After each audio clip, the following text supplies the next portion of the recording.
Exit poll के नतीजों में मुकेश सहनी को बड़ा झटका लग रहा है। मुकेश सहनी की पार्टी वीआईपी 1 से 2 सीट ही मुश्किल से जीतती नजर आ रही है। नमस्कार, द इंडिया टॉप देख रहे हैं। मैं हूं आपके साथ बिरजू सिंह। कल 14 तारीख है, यही रात अंतिम, यही रात भारी। कल परिणाम आ जाएंगे। उससे पहले तमाम जो नेता हैं, जो पॉलिटिकल पार्टी के सर्वे सर्वा है, उनकी दिल की धड़कनें बढ़ रही है। कल क्या होगा? वोटिंग के बाद दो एग्जिट पोल आए। ज्यादातर एग्जिट पोल में बिहार में एनडीए की सरकार बन रही है। जनता दल यू बड़ी संख्या में जेडीयू के जो लोग हैं वो विधानसभा पहुंच रहे हैं। सबसे बड़े पार्टी के तौर पर जेडीयू जो है उभरती नजर आ रही है एग्जिट पोल की माने तो। इस वीडियो में बात मुकेश सहनी की, उस मुकेश सहनी का जिनके पीठ में खंजर 2020 में आरजेडी तेजस्वी यादव ने मारा था। आज भी वही खंजर दिख रहा है। परिस्थिति बस इतना बदला है कि तब मुकेश सहनी छोड़कर चले गए थे भाजपा के साथ। आज मुकेश सहनी को साथ में रखकर आरजेडी ने मुकेश सहनी के साथ बड़ा खेल कर दिया है, या फिर यूं कहें कि खंजर मार दिया है। हम वो सीट की बात कर लेते हैं। 15 सीटें मुकेश सहनी को मिली थी। एक गौराबोराम, संतोष सहनी जो पार्टी के राष्ट्रीय अध्यक्ष है, वो भी सीट गई थी और संतोष सहनी मैदान में उतरे थे, प्रचार कर रहे थे। लेकिन उससे पहले आरजेडी ने अपने उम्मीदवार उतार दिए थे, सिंबल दे दिया था। हुआ कि भाई आरजेडी वापस ले लेगी, चूंकि पार्टी के राष्ट्रीय अध्यक्ष का बात है, मुकेश सहनी की भाई का बात है, वापस नहीं लिया गया। अंत में मुकेश सहनी को बैक होना पड़ा। संतोष सहनी ने कह दिया कि भाई हम चुनाव नहीं लड़ेंगे, आरजेडी के जो कैंडिडेट है उनको हम समर्थन करते हैं। तो सोचिए, आरजेडी ने मुकेश सहनी के भाई और जिस वीआईपी के साथ गठबंधन किया उसके राष्ट्रीय अध्यक्ष के लिए सीट नहीं छोड़ा। तो ये खंजर घोंपने के समान है। इसके अलावा आप आइए, आलमनगर नगी कुमार, कुशेश्वर स्थान गणेश भारती सदा नॉमिनेशन रद्द हुआ, हालांकि निर्दलीय के तौर पर समर्थन दिया है। दरभंगा उमेश सहनी, औराई भोगेंद्र सहनी, बरुराज राकेश कुमार, चैनपुर बाल गोविंद बिंद पार्टी के प्रदेश अध्यक्ष है और यहां भी आरजेडी ने अपना उम्मीदवार उतार दिया।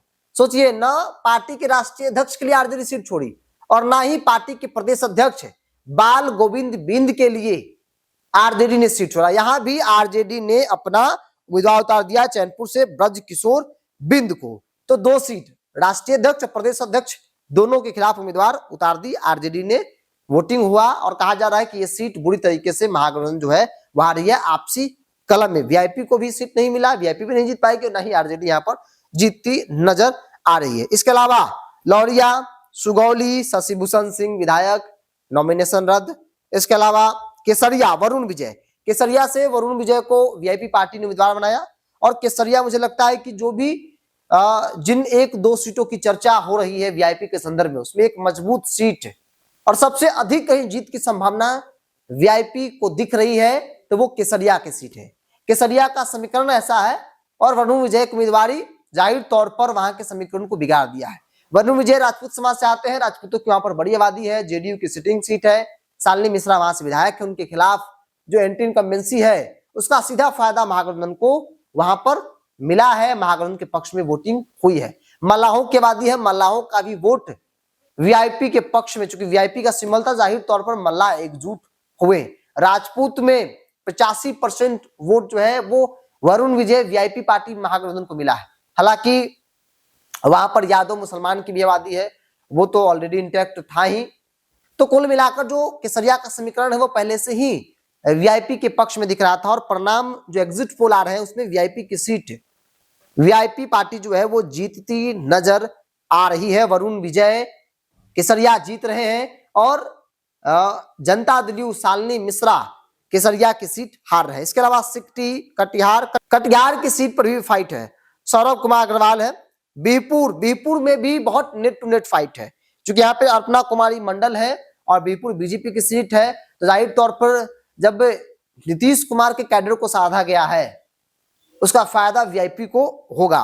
और अर्पणा कुमारी मंडल जेडीयू में थी, जेडीयू से वीआईपी में आई, टिकट मिला, चुनावी मैदान में है। और उस क्षेत्र की राजनीति में जो मंडल है, धानुक कह लीजिए, कई जगह पर धानुक टाइटल मंडल लगाते हैं, गंगोता लगाते हैं, तो नाराजगी है और उस नाराजगी का सीधा फायदा वीआईपी महागठबंधन को मिलेगा। बीरपुर में मुसलमान भी है तो जाहिर तौर पर वहां पर समीकरण पहले से मजबूत था, लेकिन जैसे ही अपर्णा कुमारी मंडल पर दाव लगाया गया, कहा गया कि भाई अब परिणाम पक्ष में हो गया, वोटिंग जो पैटर्न थे, जिस प्रकार से वोट हुए हैं वो वीआईपी के पक्ष में दिख रहा है। बीरपुर सीट भी वीआईपी निकाल सकती है।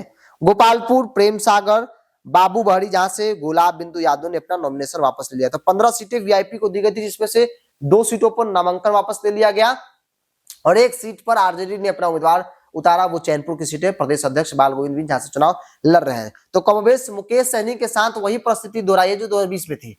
2020 में आरजेडी ने पीछे से खंजर बोका था, तब वो भाजपा के साथ चले गए थे, लेकिन इस बार समय नहीं मिला।